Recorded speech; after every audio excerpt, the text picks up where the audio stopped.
abrazo y buen día para todos en este caminar con la palabra de Dios. Pedimos al Señor que estas meditaciones estén siendo muy provechosas para cada uno de los que están participando. Y también oramos al Señor que produzca en nosotros un deseo de estudiar la palabra de Dios cada día.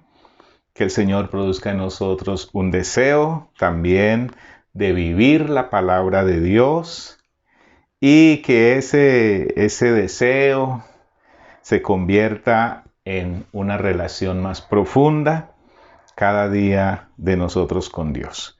Hoy tenemos entonces nuestra continuación de este estudio. Descubramos la Biblia con Jueces.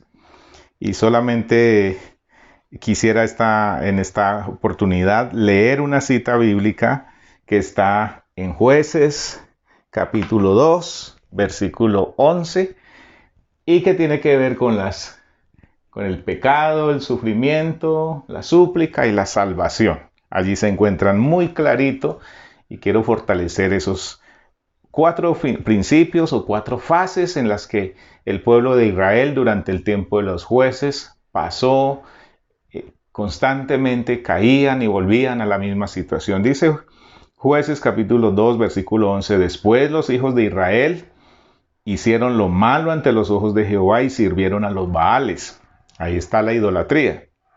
Dejaron a Jehová, el Dios de sus padres, que los había sacado de la tierra de Egipto, y se fueron tras otros dioses de los pueblos que estaban en sus alrededores, a los cuales adoraron y provocaron a ira a Jehová. Entonces ahí está el pecado. Versículo 13 dice: y dejaron a Jehová y adoraron a Baal y a Astarot. Y ahora viene entonces el sufrimiento: y se encendió contra Israel el furor de Jehová, el cual los entregó en manos de robadores, que los despojaron y los vendió en mano de sus enemigos de alrededor, y no pudieron ya hacer frente a sus enemigos. Ahí está, sufrimiento. Dice el versículo 15: por donde quiera que salían, la mano de Jehová estaba contra ellos para mal, como Jehová había dicho y como Jehová se lo había jurado, y tuvieron gran aflicción. Pero dice el versículo 16: y Jehová levantó jueces que lo librasen de mano de los que les despojaban, pero tampoco oyeron a sus jueces, sino que fueron tras dioses ajenos, a los cuales adoraron, se apartaron pronto del camino en que anduvieron sus padres, obedeciendo a los mandatos de Jehová.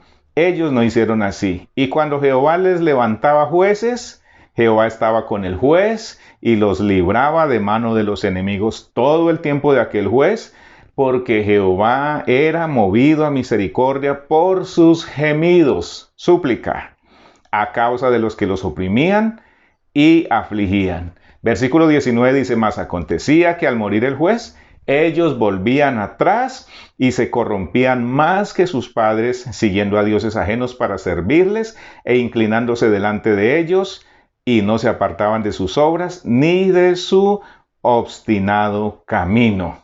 Y vuelve el ciclo.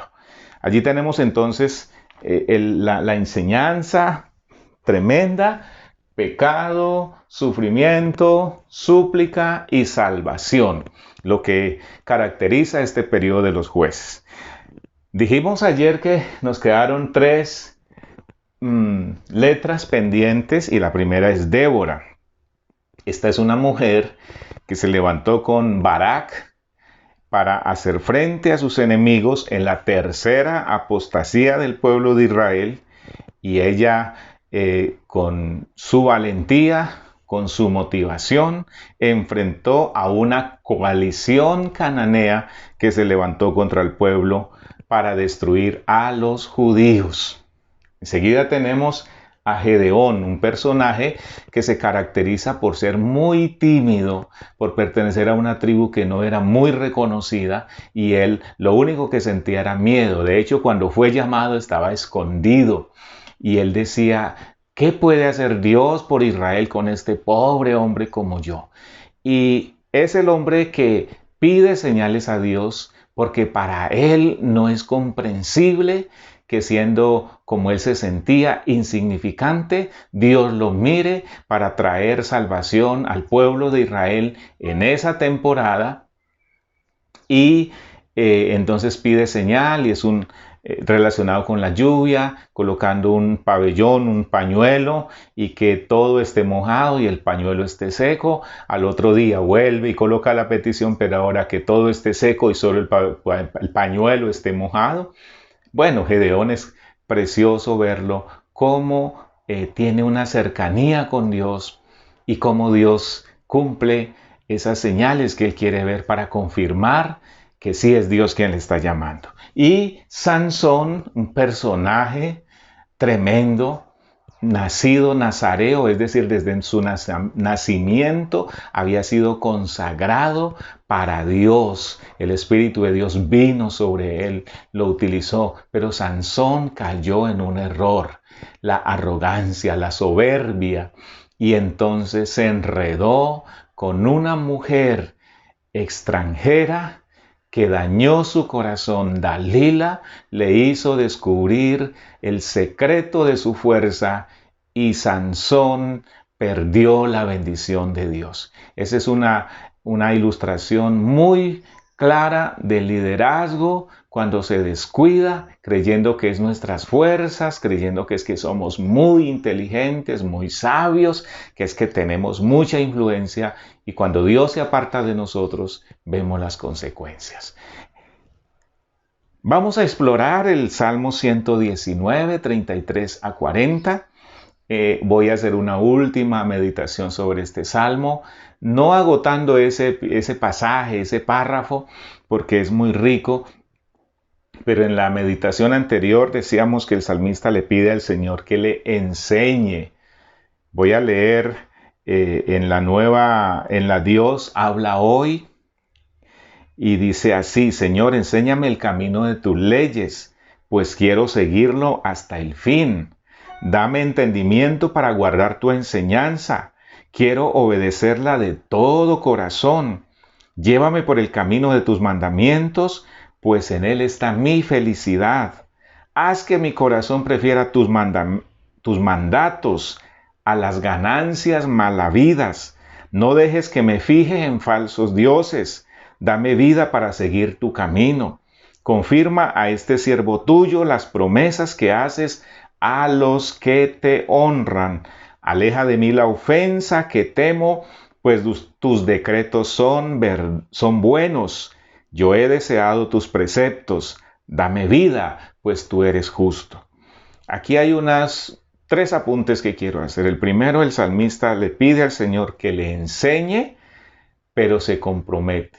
Señor, enséñame y yo voy a guardar tus mandamientos. Enséñame tus verdades y yo las voy a poner en mi corazón y las voy a poner en práctica. En el Nuevo Testamento, uno de los apóstoles escribe y dice que nosotros no debemos ser oidores olvidadizos de la palabra, porque el que escucha y no hace la palabra es como el que se mira a un espejo y ve su rostro, pero se va y olvida cómo era. El apóstol dice que hay que mirar atentamente a la ley de Jehová y ponerla por obra. Cada vez que el Señor nos va dando una lección, es una tarea que el Señor pone para que nosotros la cumplamos, para que nosotros nos esforcemos con la ayuda del Dios mismo si es un error que corregir, si es un hábito que abandonar, aún si es una práctica que implementar en nuestra vida, entonces ponerla en práctica. Una segunda enseñanza es que el salmista está expuesto a pecados. Él dice en el versículo 36, haz que mi corazón prefiera tus mandatos a las ganancias mal habidas. En la versión Nueva Traducción Viviente dice, dame entusiasmo por tus leyes en lugar de amor por el dinero. Y en la Nueva Versión Internacional dice, inclina mi corazón hacia tus estatutos y no hacia las ganancias desmedidas. El salmista aunque dijimos en lecciones anteriores que no estaba orando por bienes materiales, él siente que está expuesto, siente que su carne se deleita en esa clase de lujos, en esa clase de cosas, le hacen sentir más fuerte, más poderoso, yo no sé qué otras virtudes le hacen sentir, y él ora a Dios porque sabe que es muy peligroso terminar enredado en eso. En el versículo 37, el salmista dice, aparta mis ojos de cosas inútiles. En la Reina Valera del 60 dice, aparta mis ojos de la vanidad. Vanidad son aquellas cosas inútiles que no traen casi nada de beneficio a nuestra vida más que orgullo, altanería, soberbia y todas esas cosas. Y en la Nueva Versión Internacional dice, aparta mi vista de cosas vanas. Esa es la segunda cosa que el salmista dice, no quiero vanidad.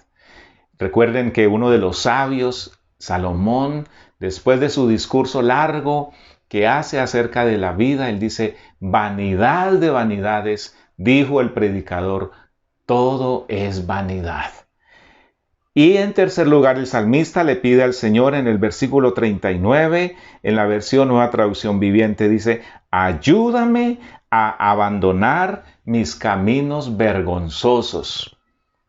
¿Hay caminos vergonzosos en nuestra vida? Lo podemos saber de la siguiente manera.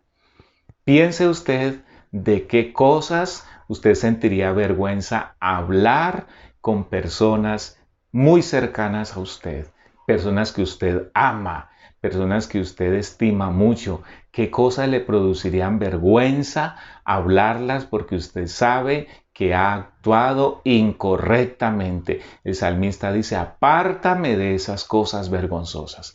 Entonces, estamos recibiendo la palabra de Dios y estas verdades el salmista quiere atesorarlas en su corazón para ponerlas en práctica y hacer lo que dice el versículo 1. Bienaventurados los perfectos de camino. En la medida en que vamos poniendo remedio, mejorando en aquellos asuntos que el Señor nos va mostrando, cada vez vamos alcanzando el camino de la perfección.